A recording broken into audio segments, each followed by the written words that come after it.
The following television show is entirely fictitious. Any similarity to the history of any person living or dead or any actual events is entirely coincidental and unintentional. Except where specifically noted otherwise in the cast and crew credits, all celebrity voices are impersonated and no celebrities have endorsed any aspect of this show. In retaliation, this show endorses no celebrities. Except for Ben Affleck, pre-Reindeer Games. An anthology about the bad, the short-lived, and the forgotten shows and events in television history. This is It Was a Thing on TV. Before I change my mind! I give you Super Train.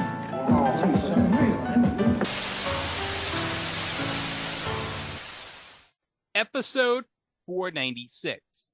Submission OT 38. Clerks, the animated series. Clerks, the animated series, lasted on ABC from May 31st, 2000 to June 7th of 2000 for 2 aired episodes, with the remaining 4 unaired episodes airing on Comedy Central on December 14th of 2002.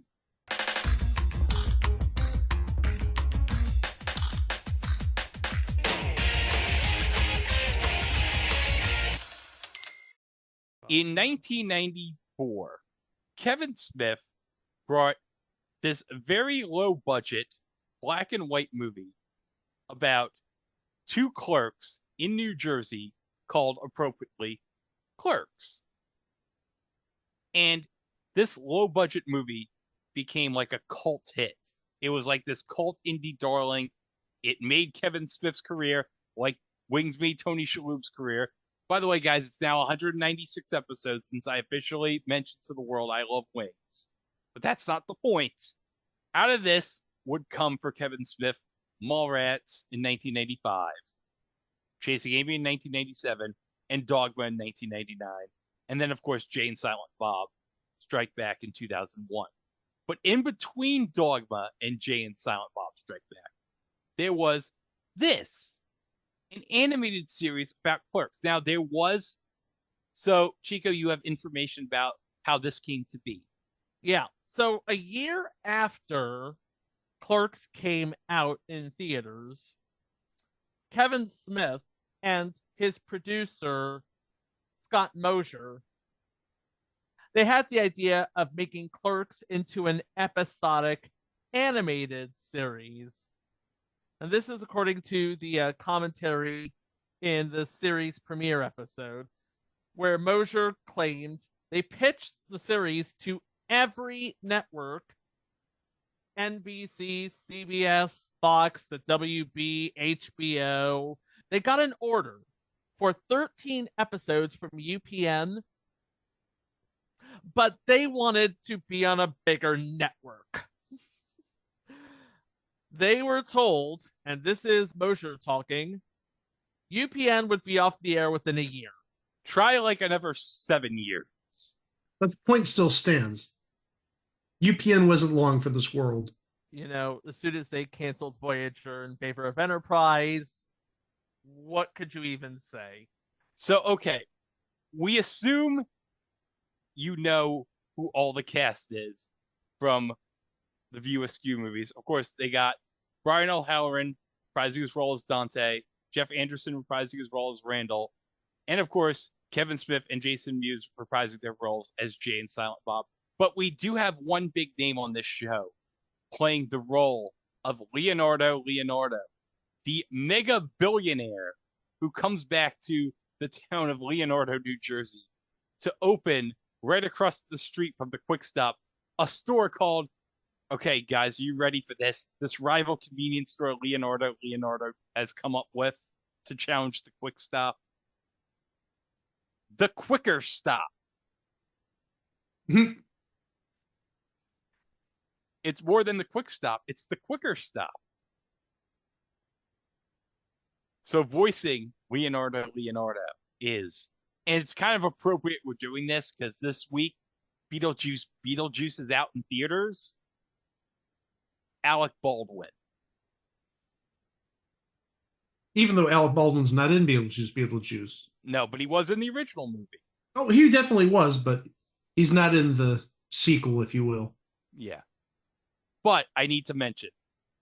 So according to the Blank Check podcast on Truth by Consensus Wikipedia, Kevin Smith mentioned that he was not the original choice for Leonardo. That was actually Alan Rickman. And the reason why Alan Rickman was the original choice is if you look at Leonardo, he resembles Hans Gruber from Die Hard, who Alan Rickman played, of course. But, okay, here's the thing. ABC turned Alan Rickman down for budgetary reasons. So they unfortunately cast Alec Baldwin instead, sadly. But, oh God. Do you know what the voice model for Alan Rickman was based off of for Leonardo to Kevin Smith? Ross Perot. Now, I've heard Alan Rickman's Texan on an episode of King of the Hill. Perhaps it's for the best that Alec Baldwin took over. Well, remember when he tried to fake like a Southern American accent to Bruce Willis in Die Hard? That worked well. He ended up falling off the Nakatomi Plaza. Merry Christmas to all. There was one more person involved with the development of Clerks, and that was David Mandel, who wrote for Seinfeld. Yes. So the original writer of Clerks, the original producer of Clerks, and a writer for Seinfeld. Oh, how could this lose? And it's on after Drew Carey. Oh, that's true. Yeah. This is after Drew Carey. So you have at 8 Millionaire, 9 Drew Carey, 9:30 Clerks. So it's like, okay, you have 2 banger lead-ins, Millionaire and Drew Carey. How can you lose? Now, I'd start with the episode that aired on May 31st, 2000. But you see, guys, the first aired episode was actually the 4th episode of the show. And the second aired episode was actually the 2nd episode. I don't know why. Ask whoever was running ABC in 2000. They were all high on that millionaire money. So they didn't care. It's like, oh, Millionaire's a big hit. It's going to be around forever. We don't care. No. No ABC. All right, let's start with the actual first episode. Now, guys, the titles of these episodes might take forever for me to mention, but I'll go through it. Episode 1 is titled Leonardo returns, and Dante has an important decision to make. Billionaire Leonardo returns to Leonardo, New Jersey, and opens the Quicker Stop right across from the Quick Stop, which takes away all of Dante and Randall's customers, and nearly puts the Quick Stop out of business. The duo set out to stop Leonardo by uncovering his plot to enslave all of humanity, but are scoffed at during an appearance at Town Hall. Jay and Silent Bob, who had been selling illegal fireworks to children, inadvertently blew up the Quicker Stop, thwarting Leonardo's plans. I'd say uh-oh here, but blowing up Leonardo's Quicker Stop is not necessarily a bad thing in this case. There is one recurring character who makes his debut in this episode, playing the role of Charles Barkley. Charles Barkley. Wait a minute.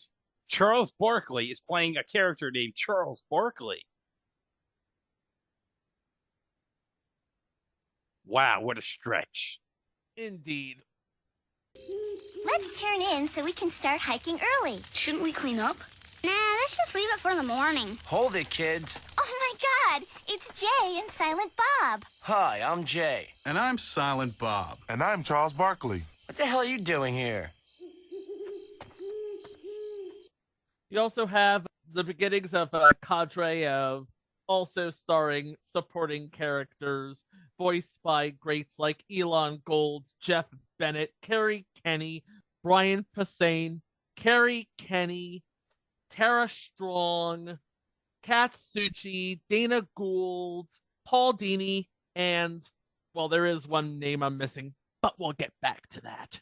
One thing I want to mention is in this show, they establish in episode 1 that The Secret Diary of Desmond Pfeiffer is like the most successful show in the history of television. So hold on a second. I'm playing a clip right now. Hang on. I guess it's kind of our last night. Let's do something special. Pfeiffer? Pfeiffer. And now it's time for America's #1 TV show, The Secret Diary of Desmond Pfeiffer on America's #1 network, UPN. President Lincoln. Someone is trying to open a new White House of the future right across the street and drive us out of business. I've seen this one 1,000 times. It won a Humanitas. What's that? An award for TV shows that don't use words like Was that Kevin Michael Richardson I heard? Yes, it was. Nice. He does the spiel at the beginning of each episode. You know, the following program contains this. Episode 2. The clip show wherein Dante and Randall are locked in the freezer and remember some of the great moments in their lives. Dante and Randall get locked in the freezer of the Quick Stop. There they look back on their lives, primarily in clips from the same and previous episode, including foiling Leonardo's evil plans, working at convenience stores in the United Kingdom and India, how Randall got them kicked off of the real world, and their first meeting as children.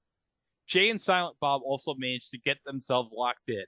Silent Bob eventually uses a crowbar to get them all out, only for Dante and Randall to become locked in the video store in a parody of Stand By Me. And elderly Jay narrates what became of his friends following the events of the episode. Snooch to the nooch. Okay, Charles Barkley returns as himself, playing herself, Gwyneth Paltrow. Yeah, because weren't like her and Ben Affleck dating at the time? Yes. And remember, Ben Affleck has been in a number of Kevin Smith's movies. Most notably, Mallrats and Dogma. Yes.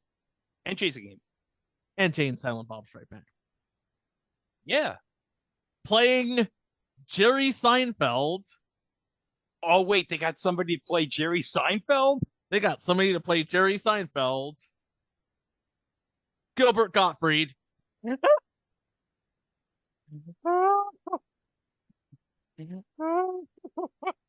know, sitting here with all these movies, I was just thinking about all the cool celebrities that have stopped into the Quick Stop over the years. Yeah, we've sure seen our share of stars for a little convenience store in New Jersey. Hi, I'm Jerry Seinfeld. I'm on a break. Why does 2% matter? I don't care. I'm on a break. Get out of here.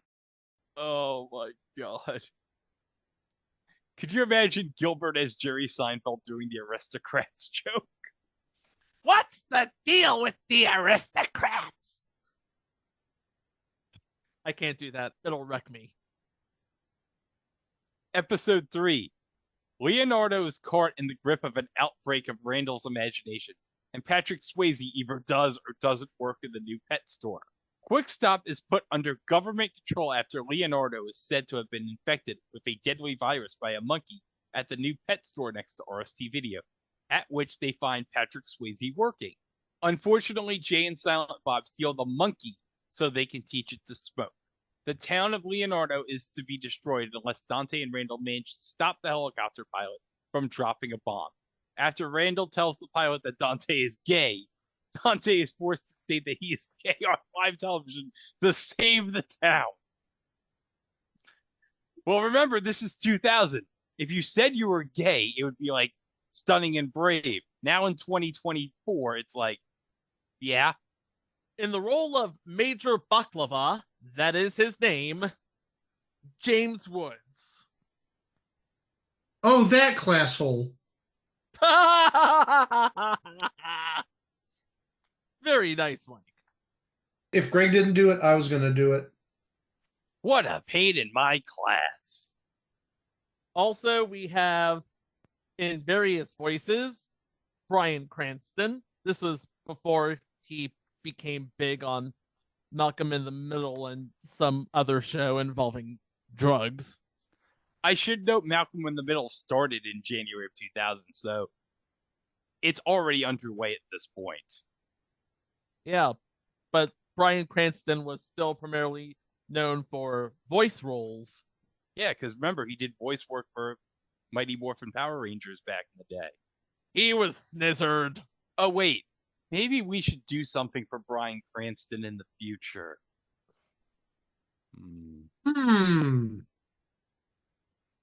Hey, do you know what he'll be next year? He'll be 69. Nice. Nice. You know he's going to have the nicest birthday next year, Bryan Cranston. Because he's Mr. Malcolm. Mr. Malcolm. And of course, Aaron Paul is in the middle. And then you have as Mayor McCheese, or rather, a mayor dressed as Mayor McCheese, Al Franken. Yes. Well, obviously, this was before he became senator in Minnesota. Yeah. And in a similar predicament, playing Officer Big Mac, Michael McShane. That's nice. They got Michael McShane to voice Officer Big Mac. Yeah. We talked about him in Brotherly Love, but primarily known for his work on Whose Line. Okay, episode 4. A dissertation on the American justice system by people who have never been inside a courtroom, let alone know anything about, but have seen way too many legal thrillers. Randall is left in charge of the Quick Stop as part of a bet between him and Dante. Jay sues the Quick Stop for $10 million after slipping on Randall's spilled soda and being refused a pack of cigarettes as compensation. Randall is Dante's lawyer for the case, while Judge Reinhold presides. Yes, folks, the judge for this trial is Judge Reinhold. Can you believe that? But even better is the jury for this trial. So, Judge Reinhold, who do we have for the jury in this trial involving Dante and Jay? Let's bring in the jury. Ladies and gentlemen, please welcome your Leonardo County jury. At foreman, number 31, Reggie Miller.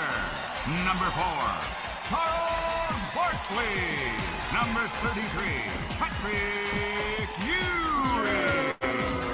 Number 3, Alan Iverson. Number 33, Red Hill. And the rest of your Leonardo jury. What do you think? Oh my gosh, they're all black. Where's Chris Mullen? I think we may have some trouble with Allen Iverson.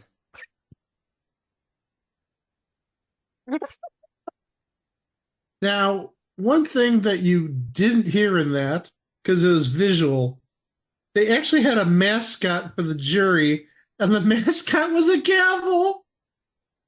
Yeah. Another thing was a mop guy. I don't know how else to describe it. He's the mop guy, the guy who mops it with the sponge and the towel and whatnot. Now, who do we have as guest stars in this episode besides Judge Reinhold? Well, I think we heard a whole bunch of them in that little segment you just played for us. So we had Charles Barkley, you heard him, Grant Hill, Michael Buffer, Reggie Miller. We also had Dan Patrick and Kenny Mayne. Oh my gosh, they went all out here. But also another seemingly random voice, it seems, voicing Axel Foley, Bill Lamar from Mad TV, and he's done a ton of voices. He did voices for Futurama. Oh my gosh, he's had a heck of a voiceover career. Now, hold on. Do you want to hear Kenny and Dan's bit? Welcome to Madison Square Garden for this year's NBA All-Star Game. Strangely, we've just been informed that all of the starting All-Stars have failed to show up, and they'll be replaced by players from the WNBA. And here they come.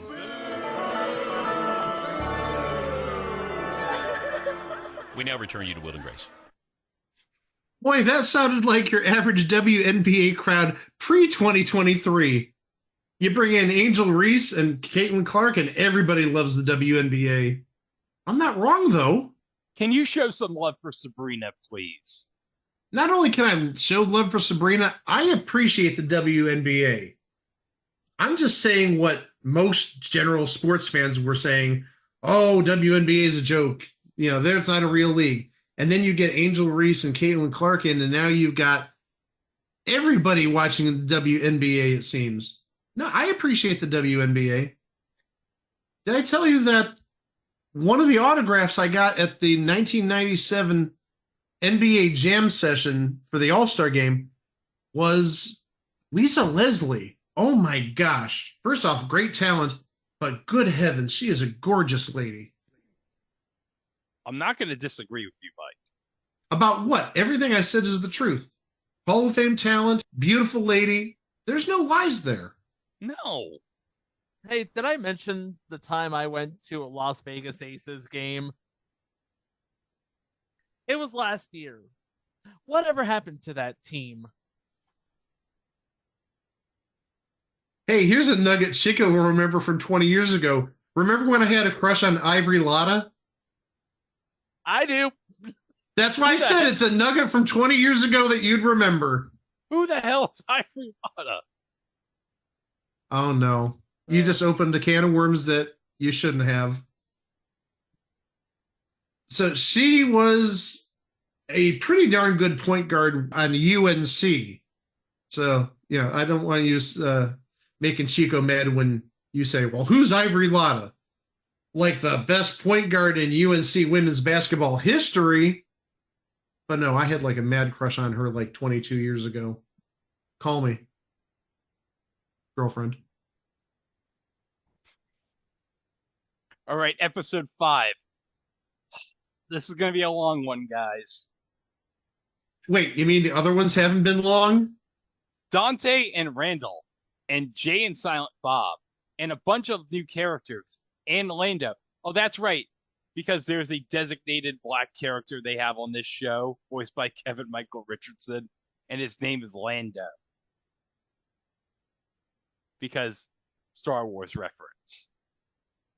Take part in a whole bunch of movie parodies, including but not exclusive to The Bad News Bears, The Last Starfighter, Indiana Jones and the Temple of Doom, plus a high school reunion. Dante and Randall attend their high school reunion, where Randall discovers he has the ability to turn women into lesbians.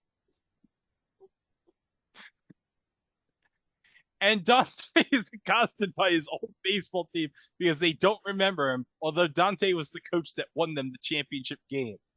Leonardo decides to let Dante manage his Little League team. The team is on a losing streak until the inclusion of Jay and Silent Bob, as Jay is still in the 4th grade for being held back so many times, and is technically eligible to play. Meanwhile, Randall is put into slave labor after beating the high score in an old video game. That's the reference to The Last Starfighter and Temple of Doom, obviously. Dante and the baseball team discover Randall while searching for the baseball team they've been scheduled to play, which turn out to be some of the children enslaved to work in the mines.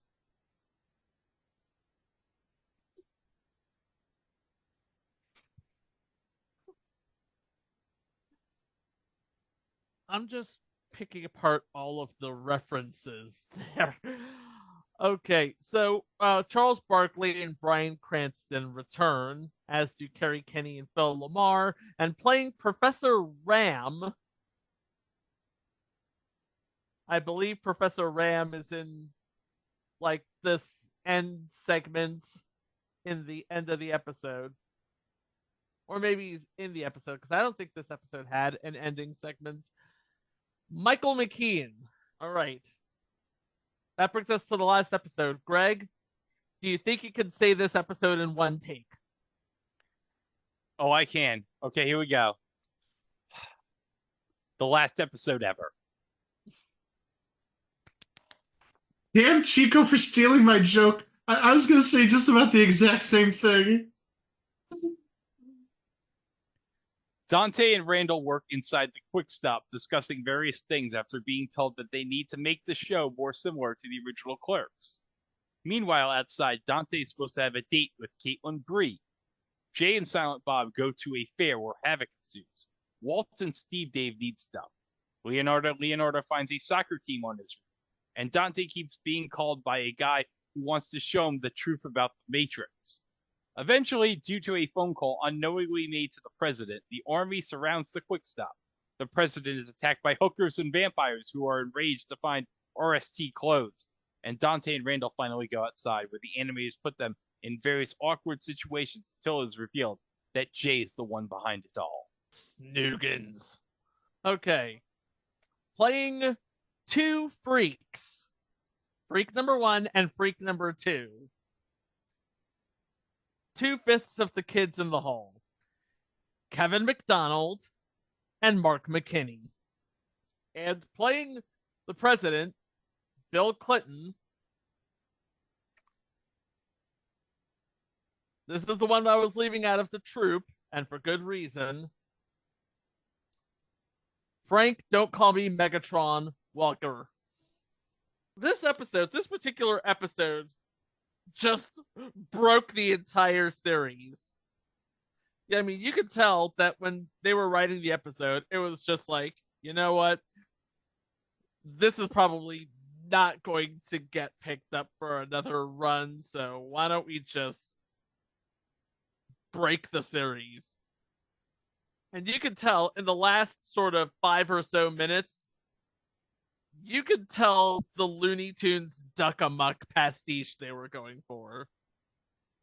All right. So that's the show. Now, Chico, what the hell happened? Because, as I said, this had 2 great lead-ins, Millionaire and Drew Carey. It did have 2 great lead-ins. Let me see if I can't bring up the schedule here, because you put a show on ABC Wednesday in 2000, that's money in the bank.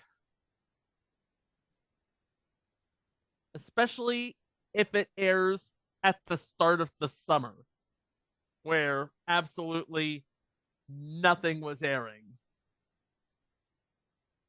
Except on NBC. Oh, what was on NBC? The NBA Eastern Conference Final.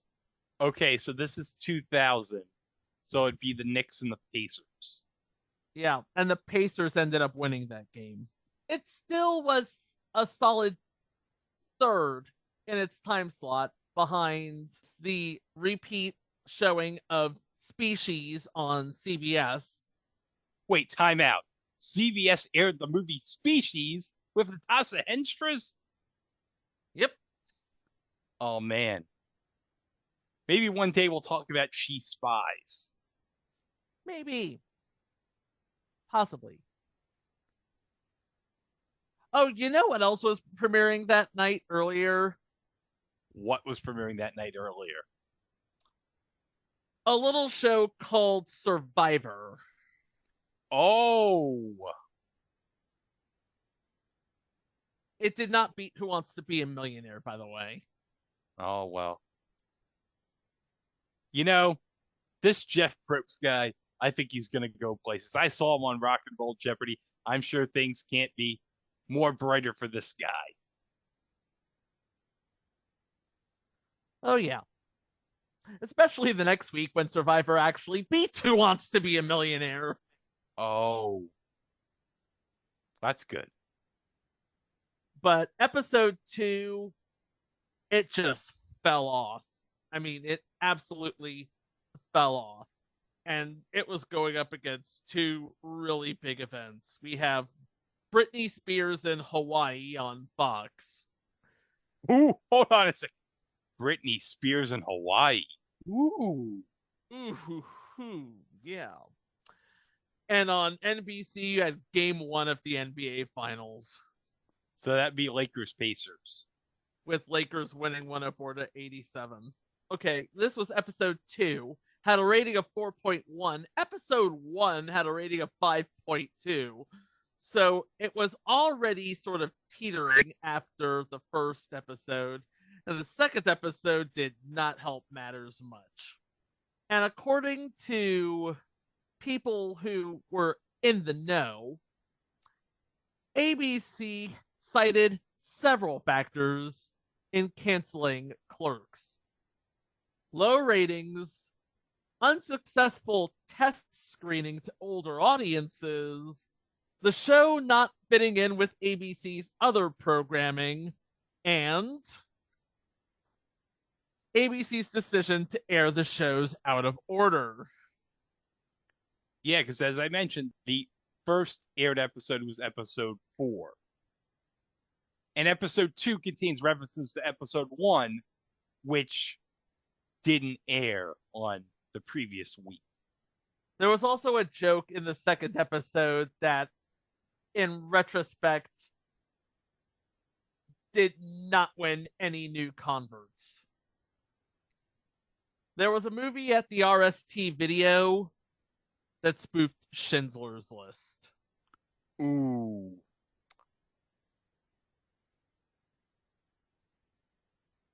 It was called Flintstones List. Now, ABC did air the episode, but without that joke. But ultimately, with or without the joke, it would not have helped the series. It was gone with 4 episodes still in the can, and scenes filmed for but cut from the actual show, they too would be lost. But the next year in 2001, Miramax Home Entertainment released all 6 episodes of the animated series in a 2-disc set, which I think all of us own, if I'm not mistaken. I own it. I know Mike owns it, and I know Chico owns it. So, yep. You get all sorts of good bonuses on that DVD. You have some commentary tracks. You have like animatics and whatnot. It's amazing.